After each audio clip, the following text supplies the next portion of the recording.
تحریک انصاف عمران خان کا نام لینے پر موجودہ حکومت نے پابندی لگا دی ہے۔ کیا یہ آرٹیکل 19 کی خلاف ورزی نہیں ہے؟ جانتے ہیں سینئر اینکر پرسن تجزیہ نگار ثاقب سلیم قریشی سے کہ وہ اس بارے میں کیا کہتے ہیں۔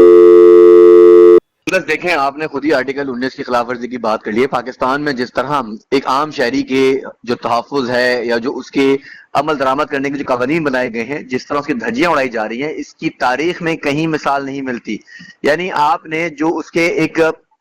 بونیفائڈ ایکٹس ہیں ان کو آپ نے اڑا کے رکھ دیا ہے۔ آپ نے عمران خان کے نام لینے پہ پابندی کی بات کی، آپ نے خود عمران خان کا نام لے لیا، تو کہیں ایسا نہ ہو پابندی آپ پر بھی لگ جائے۔ اب یہ ہے کہ نام نہیں لیں گے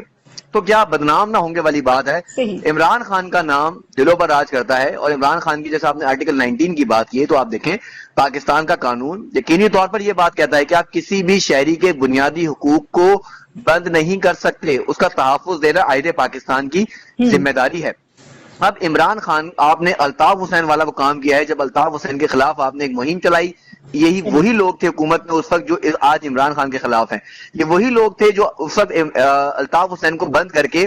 پارٹی ختم کرنا چاہ رہے تھے، جو آج ہمیں نظر بھی آ رہا ہے۔ لیکن عمران خان کے نام کو ختم کرنے یا بات کرنے پر میں آپ کو ایک بات بڑی ذمہ داری سے کہہ رہا ہوں، بلکہ آپ کو میں خبر ہی دینے لگا ہوں کہ آئندہ